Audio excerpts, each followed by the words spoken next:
성도의 정체성. 제가 이 설교를 준비하면서 구글에 가서 정체성을 어떻게 설명하고 있는가를 보았습니다. 읽어드립니다. 정체 또는 정체성은 존재의 본질 또는 이를 규명하는 성질이다. 정체성은 상당 기간 일관되게 유지되는 고유한 실체로서 자기에 대한 주관적 경험을 함의할 수 있다. 정체성은 자기 내부에서 일관된 동일성을 유지하는 것과 다른 존재와의 관계에서 어떤 본질적인 특성을 지속해서 공유하는 것 모두를 의미한다. 어떤 대상의 인식으로서의 정체, 인간의 정체성, 기업의 정체성, 군대의 정체성, 국가의 정체성 등 다양하다. 통상 정체성이라고 하면 인간의 정체성을 말한다. 뭐 알겠어요? 무슨 말인가? 참 쉬운 말을 되게 어렵게 설명했다 그런 생각이 드는데, 쉽게 말하면 무엇 다워야 한다는 것이죠. 무엇답게 살아야 한다. 그러기 위해서 가지고 있는 가치관, 어떤 상황에서도 변질되지 않는 본질, 즉 그래서 성도의 정체성이라고 한다면 성도답게 살아가는 가치관을 소유하고 그렇게 살아가느냐, 그것을 말한다고 할 수 있겠습니다. 오늘 이 시대를 살아가는 많은 사람이 정체성을 잃거나 자신이 가져야 할 정체성이 무엇인지조차 알지 못하는 경우가 많은 것 같습니다. 정체성을 잃은 정치인들, 교사들, 판사나 검사들, 학자들, 언론인 등 참으로 자신들이 가져야 할 정체성이 무엇인지조차 생각하지 못하고 살아가는 사람들이 많다고 하는 것입니다. 우리는 그리스도인입니다. 그리고 성도입니다. 그렇다면 성도로서의 정체성을 우리는 가져야 합니다. 그래야 성도답게 살아갈 수가 있습니다. 오늘 본문에 등장하는 인물들을 살펴보면서 우리의 정체성을 확인해보는 그런 시간을 갖기를 원합니다. 처음 등장하는 사람은 어떤 사람입니다. 이 어떤 사람에 대하여서 성경은 구체적으로 설명하거나 기록하지 않습니다. 30절 보면 예수께서 대답하여 이르시되 어떤 사람이 예루살렘에서 여리고로 내려가다가 강도를 만나매 강도들이 그 옷을 벗기고 때려 거의 죽은 것을 버리고 갔더라. 그렇게 기록하고 있습니다. 이 사람이 강도를 만난 원인은 무엇 때문일까요? 예루살렘을 떠나서 여리고로 내려갔기 때문입니다. 예루살렘은 해발 762m의 고지입니다. 그런데 여리고는 해발 마이너스 250m의 저지대입니다. 그러니까 해수면보다 250m나 낮은 곳에 위치해 있습니다. 저도 예루살렘 이스라엘 가서 한번 그걸 가봤는데요. 그래서 예루살렘과 여리고의 고도는 약 1010m 정도가 나고 예루살렘에서 여리고까지의 거리는 약 27km가 됩니다. 근데 옛날에 예수님 당시에 이 길은 대낮에도 아주 험하고 험악한 그런 지형이어서 강도의 출몰이 잦은 위험한 지역이었기 때문에 대부분의 사람들은 혼자서 이 길을 가지 않았다고 합니다. 어쩔 수 없이 그 길을 가야만 한다면 혼자 가지 않고 사람을 기다렸다가 여러 사람이 함께만 가야 되는 그런 위험한 길이었다는 사실입니다.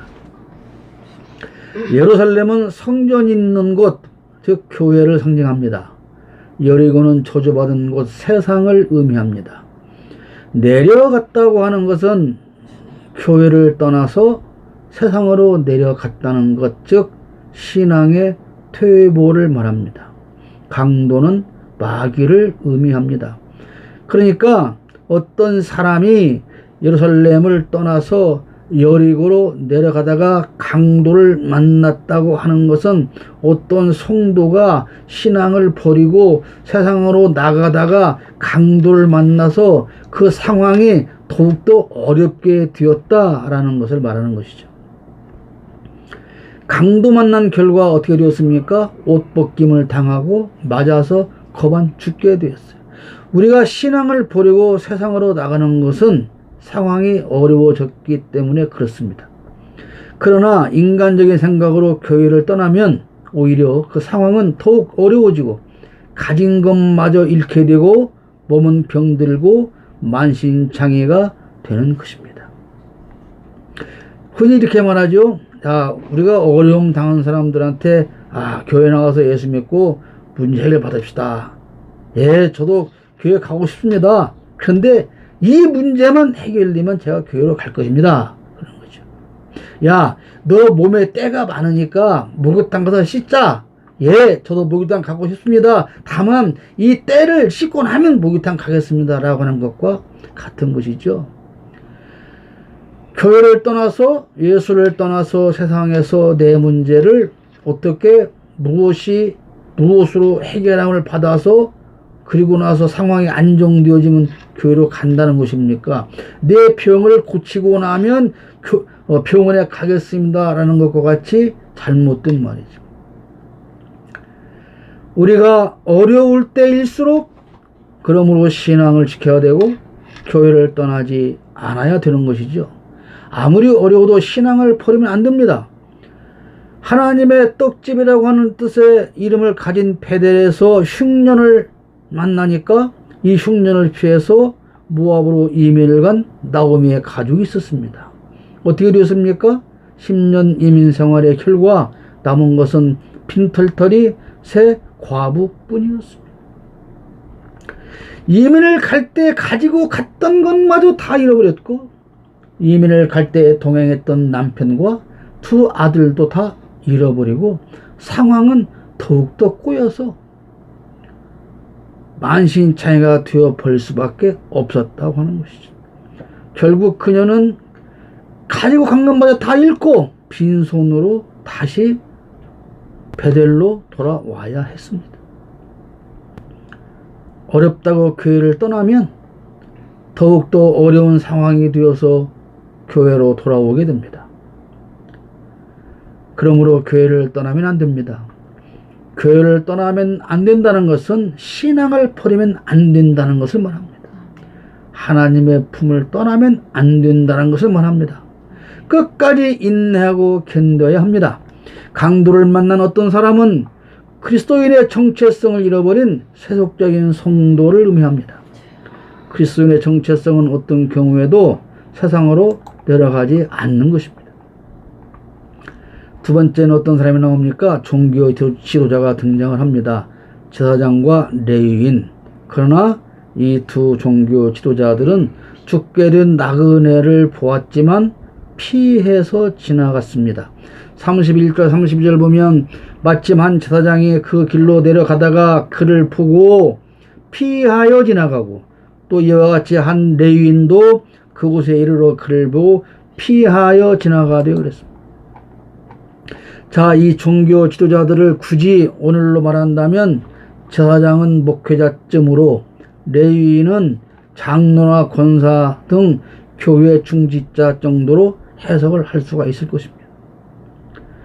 그렇다면 과연 오늘의 종교 지도자들은 이때 당시의 그들과 얼마나 다르게 살아가고 있느냐 이 말입니다. 여러분, 목회자가 왜 존재합니까? 목회자는 성도를 위해서만 존재해야 할 이유가 있습니다. 성도가 있기 때문에 목회자가 존재하는 것입니다. 국민이 있기 때문에 대통령이 필요하고 왕이 필요한 것과 똑같은 것이죠. 성도가 없다면 목회자는 존재할 이유가 없고 성도가 없다면 목회자는 이미 목회자가 아닙니다. 목자가 인도하고 양육할 양이 없다면 그는 목자로서의 존재할 이유가 없는 것과 똑같은 것이죠. 그러므로 목회자는 자신이 목회자라고 한다면 자신의 모든 삶은 성도를 위한 것이어야만 합니다. 그것이 목회자의 정체성입니다. 오늘 또 그때의 종교 지도자들처럼 자신이 챙겨야 할 사람을 외면하고 피해서 가는 그런 지도자들이 참으로 많이 있습니다. 그렇다면 이미 그들은 종교 지도자로서의 자격을 잃어버린 것입니다.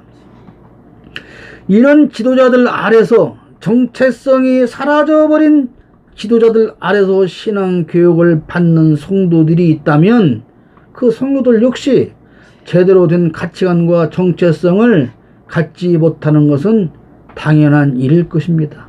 그래서 숫자는 많지만 그리스도인의 정체성을 잃어버리는 사람들이 많기 때문에 오늘 사회에 이런 문제가 되어진 것입니다. 서울의 사랑제일교회, 그곳 목사와 교역자들이 얼마나 많은 문제를 일으키고 있는가 우리는 늘 뉴스를 통해서 보고 있습니다.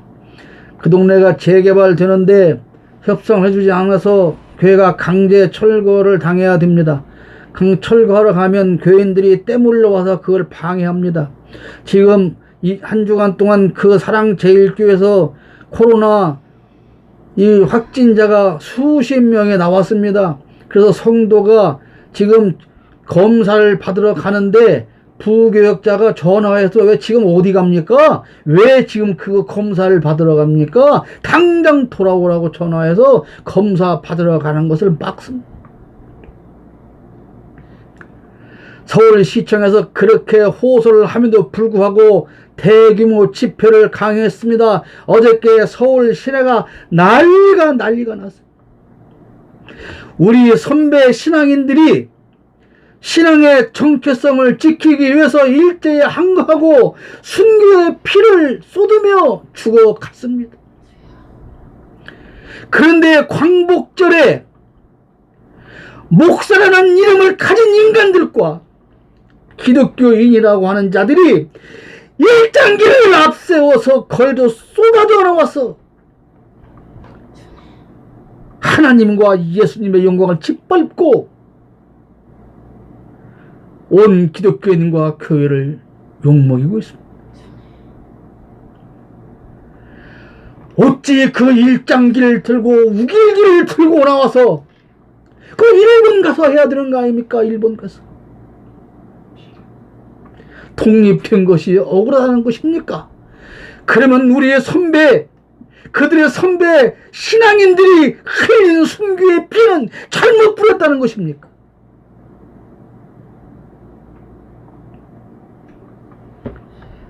뉴스를 접하기가 너무 겁이 납니다.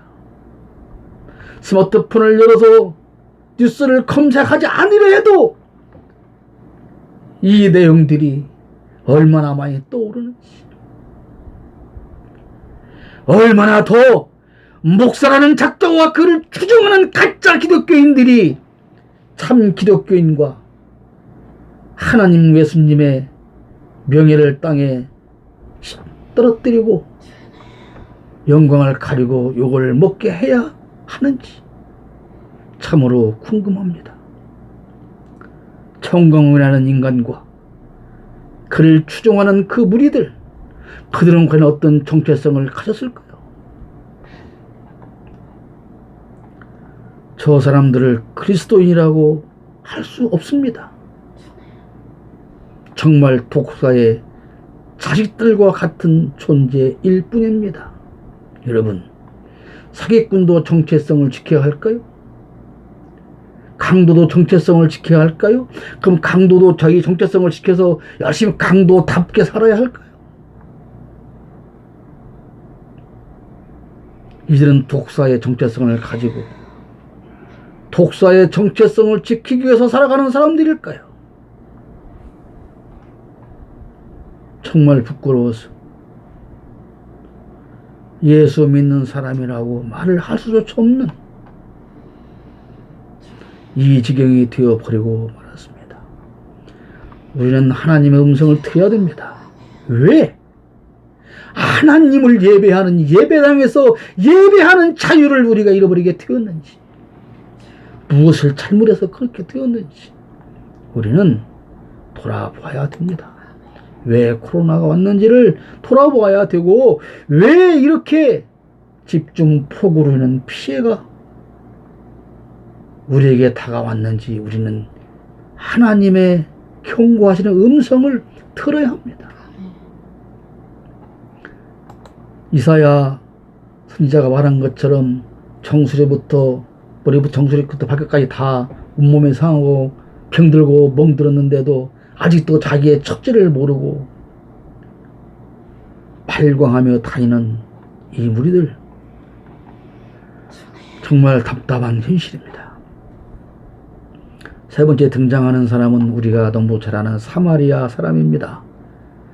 귀족인 유대 종교 지도자들은 나그네를 외면했습니다. 그러나 천한 사람, 개 같은 종류로 취급받는 천한 사람, 그 사마리아 사람은 강도 만난 나그네를 보살폈습니다. 피해서 가지 않았습니다. 외면하지 않았습니다. 사마리아 사람은 낮고 천한 죄인의 몸으로 오신 예수님을 상징합니다. 또 사마리아 사람은 우리 성도를 상징하기도 합니다.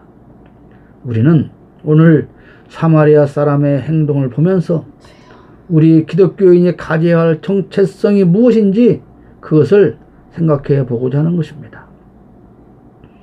기독교인의 정체성은 불쌍히 여기는 것입니다. 주님은 우리를 불쌍히 여기십니다. 비록 우리가 잘못하여 실패한 결과로 비참하게 되었을지라도 결코 주님은 우리를 외면하지 않고 불쌍히 여겨 주십니다. 그래서 우리는 구원받은 백성이 된 것입니다. 앞에서 본 바와 같이 어떤 사람이 강도를 만난 것은 위험한 길을 혼자서 가는 실수를 범했기 때문입니다. 보통은 자신이 실수해서 어려운 처지에 빠진 사람을 보게 되면 불쌍히 여기지 않습니다. 오히려 조소를 보내고 비난합니다. 거봐, 내가 너 그걸 들 줄 알았어. 그렇게 우리는 비난을 하기도 합니다. 그리스도의 사랑을 베풀고 실천하기 위해서는 먼저 불쌍히 여기는 마음이 필요합니다.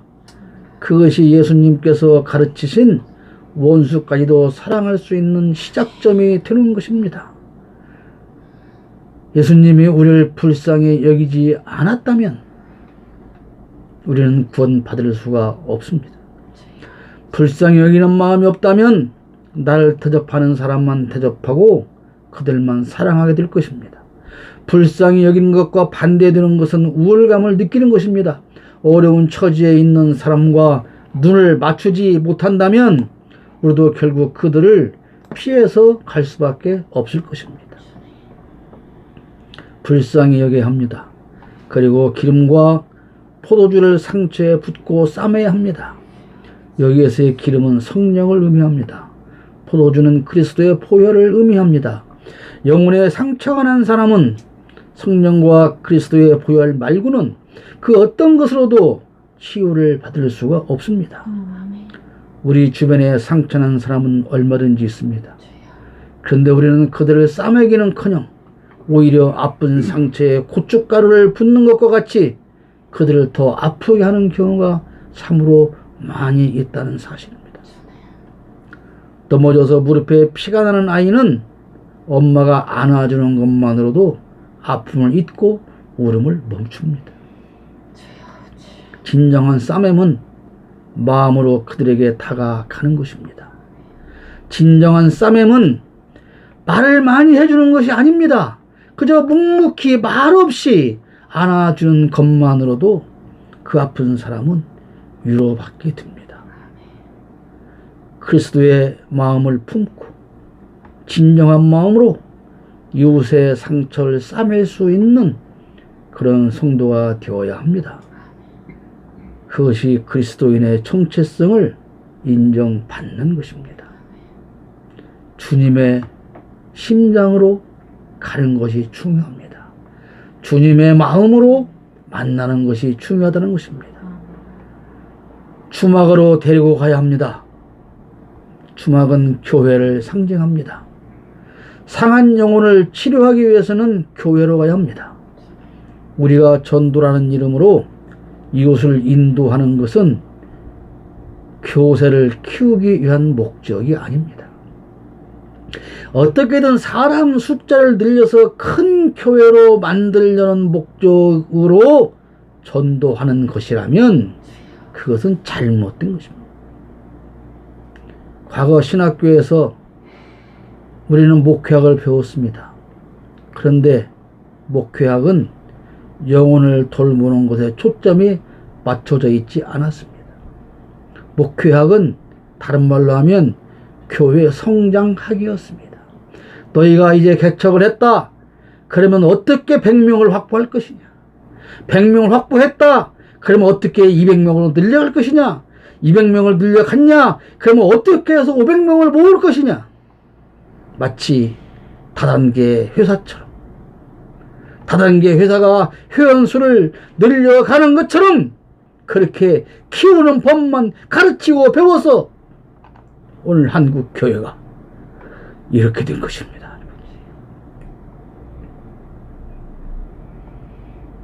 병든 영혼들을 불러 모아놓고 그들을 싸매지 못했습니다. 그들을 위로하지 못했습니다. 여러분, 병원이, 우리 병원은 환자가 수백 명이야, 환자가 수천 명이야, 그걸 자랑하려고 병원을 문제는 건 아니지 않습니까? 단 한 사람의 환자라도 진정으로 바르게 치료한다면 그것이 바른 병원인 것입니다. 교회는 다단계 회사가 아닙니다. 그래서 어떻게든 채우려고 다른 교회에 가서 성도들을 뺏어다가 채우는 것이 아닙니다. 우리가 80년대 말에 신학교 졸업하고 개척할 때는 그냥 신학교를 졸업하고 목사 안수를 받으면 의뢰 다 개척을 하는 그런 시기였습니다.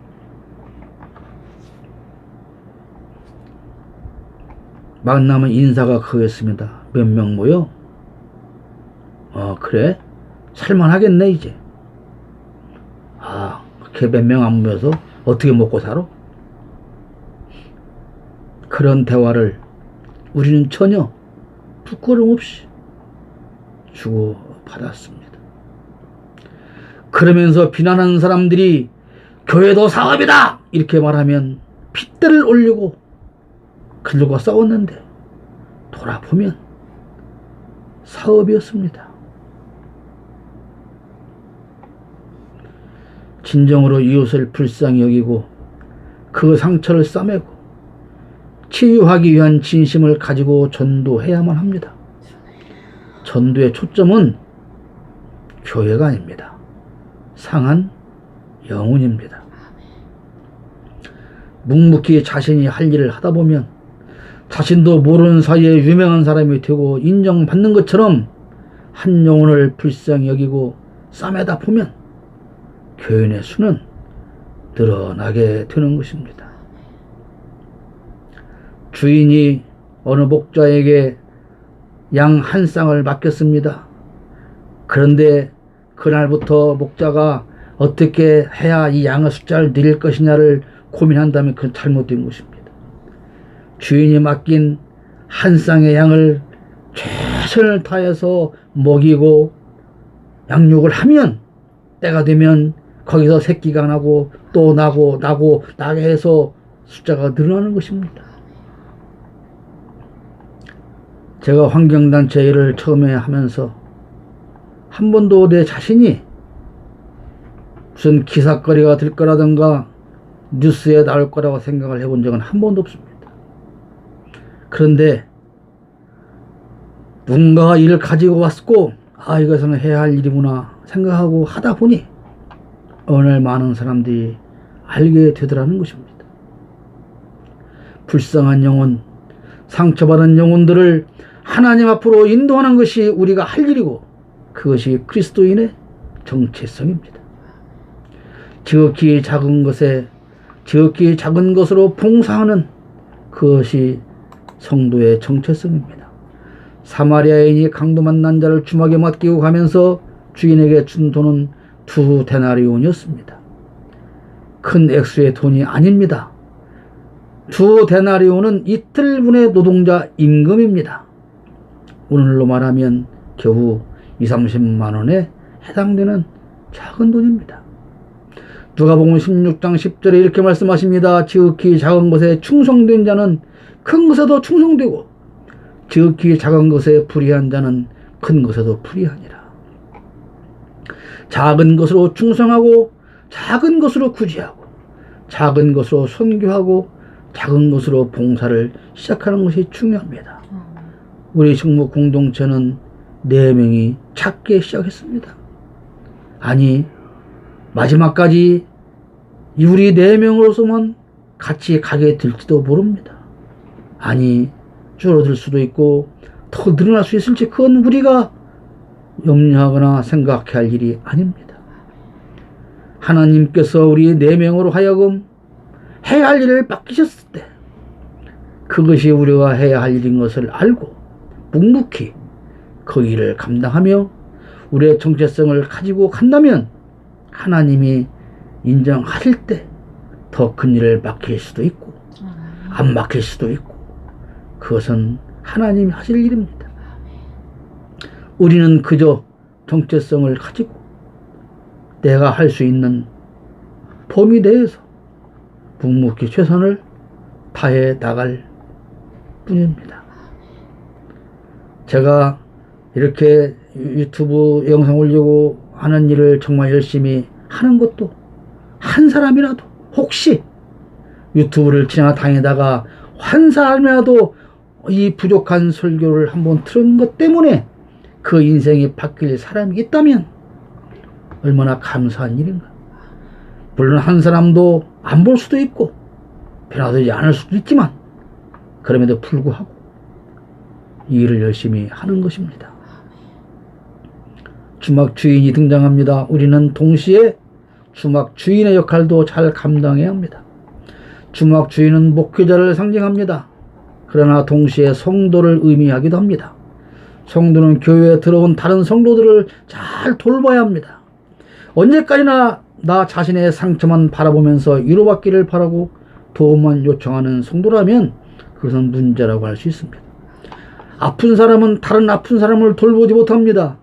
내 손톱 밑에 가시가 다른 사람의 암으로 인한 고통보다 더 큰 것입니다. 그렇기 때문에 우리는 건강한 성도가 되어야 하고 성숙한 성도가 되어야 합니다. 그래야 상처받은 사람을 위로하고 싸맬 수 있습니다. 아이가 어른을 돌볼 수 없습니다. 중환자가 환자를 돌볼 수가 없습니다. 상처받은 사람이 상처받은 사람을 싸맬 수 없는 것입니다.